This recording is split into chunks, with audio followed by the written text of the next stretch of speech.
Assalamualaikum warahmatullahi wabarakatuh. Perkenalkan, nama saya Diah Astuti. Saya di sini sebagai guru IPS di SMP Widya Manggala. Selama 1 tahun ke depan, kalian akan belajar bersama Ibu untuk mata pelajaran IPS. Salam kenal untuk anak-anakku di SMP Widya Manggala kelas 7. Untuk semester ini kita akan belajar melalui online ya, karena di masa new normal ini kita belum bisa untuk bertemu secara langsung, tapi itu tidak akan mengurangi rasa sayang ibu kepada kalian semua. Salam kenal semuanya. Jika kalian ingin menghubungi ibu, bisa kalian telepon atau WA di nomor 0856 9384 0123. Boleh dicatat di handphone kalian masing-masing ya. Untuk hari ini kita akan mempelajari materi tentang bab 1. Pelajaran IPS, materi dalam satu semester itu ada 2 nak, yaitu bab pertama tentang manusia, tempat dan lingkungan, bab kedua tentang interaksi sosial dan lembaga sosial. Bab pertama kita belajar tentang manusia, tempat, dan lingkungan. Nah, kalian bisa perhatikan di layar handphone kalian atau di layar laptop kalian. Di situ ada gambar beberapa anak yang sedang ada di beberapa tempat, sedang melakukan penanaman tumbuhan. Nah, ini juga ada beberapa tempat, ada pantai, ada pegunungan, pasar, dan sawah. Materi yang pertama kita pelajari yaitu tentang pengertian ruang dan interaksi antar ruang. Pernah dengar nggak apa itu ruang? Oke, sebelumnya perhatikan gambar berikut ini. Di sini ada gambar ikan. Ikan merupakan salah satu makhluk hidup yang tinggal di air. Ikan kalau kita taruh di daratan, dia tidak akan bisa hidup karena dia memang harus hidup di dalam air.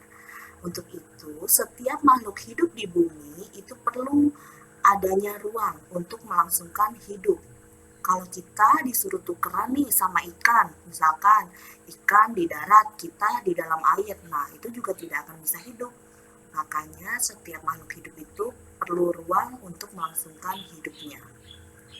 Jadi apa sih ruang itu? Oke, kita lihat. Ruang adalah tempat di permukaan bumi, baik secara keseluruhan maupun hanya sebagian yang digunakan oleh makhluk hidup untuk tinggal.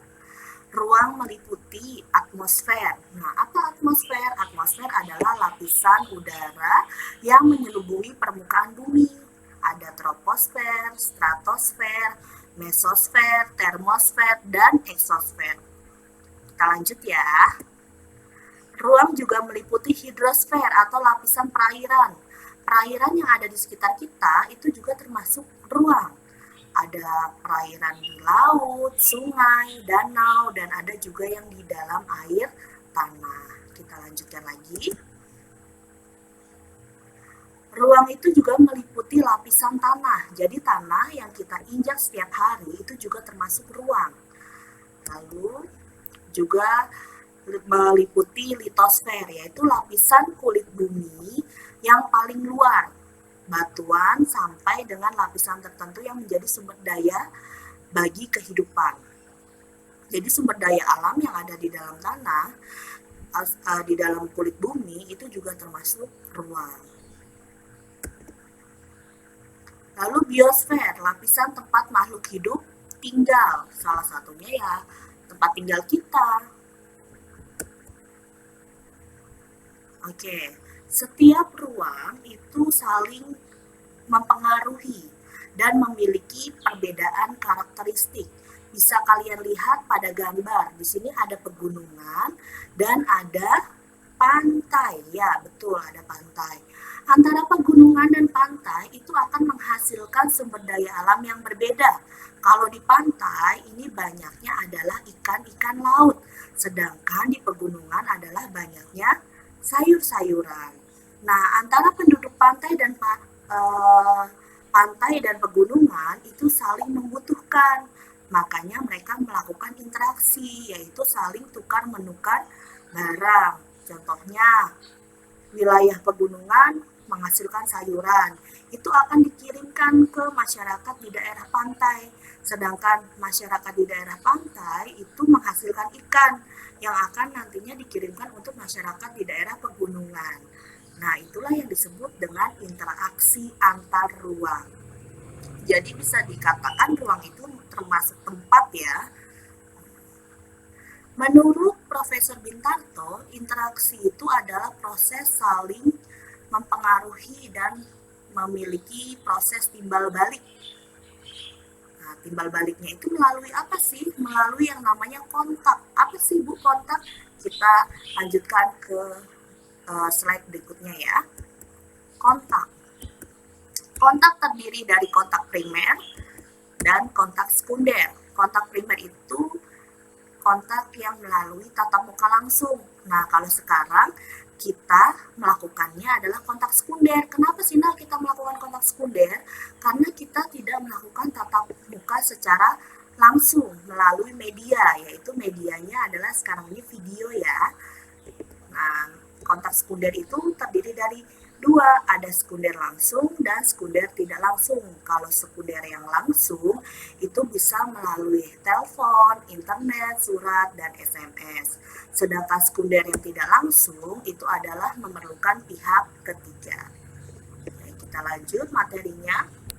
Interaksi antar ruang itu dapat berupa pergerakan orang, barang, dan juga informasi. Contohnya pergerakan orang, yaitu namanya disebut mobilitas penduduk. Apa sih mobilitas penduduk? Yaitu pergerakan manusia, perpindahan manusia. Contoh nih, kalian dulu tinggalnya misalkan di daerah Ciracas, sekarang pindah ke daerah Kramat Jati. Nah, itu juga termasuk perpindahan. Atau setiap pagi orang tua kalian pergi bekerja. Nah, itu juga termasuk perpindahan penduduk atau mobilitas penduduk. Kita lanjutkan lagi ya, Nak. Interaksi dalam bentuk komunikasi. Contohnya adalah pengiriman informasi. Kamu ada info dari sekolah untuk menghadiri rapat. Nah, itu juga termasuk adalah interaksi dalam komunikasi. Kita lanjutkan ya. Interaksi transportasi. Transportasi ini adalah perpindahan barang. Contohnya perdagangan internasional. Di Indonesia itu kan banyak menghasilkan rempah-rempah. Nah, itu dijual ke luar negeri. Itu termasuk dari contoh perdagangan internasional.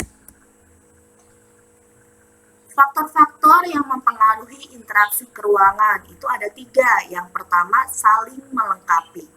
Seperti yang tadi Ibu sudah jelaskan, bahwa setiap wilayah itu kan memiliki karakteristik atau ciri-ciri tersendiri ya. Makanya sumber daya alam yang dihasilkan juga berbeda-beda. Antara wilayah satu dengan yang lainnya itu saling membutuhkan dan saling melengkapi. Langsung kita ke contoh aja ya. Contohnya, wilayah A surplus sayuran. Surplus itu adalah kelebihan ya. Jadi sayurannya banyak. Nah, kalau wilayah B yang banyak adalah ikan. Jadi wilayah A yang banyak sayuran, wilayah B yang banyak ikan. Nah, bagaimana agar saling melengkapi? Mereka melakukan jual beli dan tukar menukar barang. Jadi wilayah A mengirimkan sayuran ke wilayah B, wilayah B mengirimkan sayuran ke wilayah A. Oke, sampai di sini sudah jelas semua? Pasti sudah jelas, insya Allah ya. Kalau belum jelas, kalian bisa baca di buku kalian yang sudah diberikan dari sekolah. Lanjut ya, yang kedua. Nah, ini tadi contoh lagi saling melengkapi, yaitu adalah wilayah Timur Tengah menghasilkan minyak, wilayah Eropa yang membutuhkan minyak. Jadi ini saling melengkapi juga. Nah, yang kedua adalah kesempatan antara. Apa sih kesempatan antara itu? Yaitu adalah lokasi yang menawarkan alternatif lebih baik sebagai tempat asal maupun tempat tujuan, dengan memperhatikan faktor jarak dan biaya. Contoh, ada 3 wilayah di sini. Wilayah A yang banyak itu sayurannya. Minus itu artinya kurang ya nak, yang kurang itu ikan. Wilayah B yang banyak ikan, yang kurangnya sayuran. Sedangkan wilayah C yang banyak ikan, yang kurang sayuran. Berarti wilayah C dan B ini sama. Nah, bagaimana biar bisa saling melengkapi untuk memenuhi kebutuhan hidup? Mereka harus saling mengirim barang. Tadi dikatakan bahwa kesempatan antara ini memperhatikan biaya dan memperhatikan jarak. Jadi cari yang jaraknya paling dekat. Coba kalian perhatikan. Antara A dan B dengan A dan C, mana jarak yang paling paling dekat? Ya, betul sekali. Jarak yang paling dekat adalah antara A dan C. Jadi, penduduk di wilayah A akan memilih untuk membeli ikan dari daerah wilayah C dibandingkan ke wilayah B. Jadi di sini ada keterangannya bahwa antara wilayah A dan C interaksinya lebih kuat, sedangkan A dan B interaksinya lemah. Kenapa lemah? Karena jaraknya jauh. Semakin jarak jauh, transportasinya juga akan semakin lama dan biayanya juga akan semakin mahal. Ya, silakan kalian perhatikan dulu. Oke, kita lanjut ke yang terakhir, yaitu kemudahan transfer. Kemudahan transfer ini memerlukan biaya pengangkutan. Lalu biaya untuk terjadinya interaksi harus lebih rendah dibandingkan dengan keuntungan yang diperoleh. Jadi untungnya harus lebih besar nah kalau kemudahan transfer ini. Yang ketiga adalah jika biaya tersebut terlalu tinggi dibandingkan dengan keuntungannya, maka tidak akan terjadi interaksi. Jadi di dalam interaksi antar uang juga harus ada yang namanya kemudahan transfer. Contohnya adalah seperti ini. Ada seseorang yang ingin menjual sayuran ke wilayah B, tapi ke wilayah B jalannya mengalami kerusakan sehingga tidak bisa dilalui. Akhirnya orang tersebut tidak dapat menjual sayur ke wilayah B. Nah, kalau sudah ada cerita seperti ini berarti tidak terjadi yang namanya interaksi antar ruang. Baik, sampai sini dulu materi kita hari ini. Jika ada yang ingin kalian tanyakan, kalian bisa tanyakan lewat WA grup kelas masing-masing. Silakan kalian catat untuk hal-hal yang penting di buku catatan kalian masing-masing. Nanti saat kita bisa bertemu di kelas, Ibu akan memeriksa catatan yang sudah kalian buat. Terima kasih. Wassalamualaikum warahmatullahi wabarakatuh.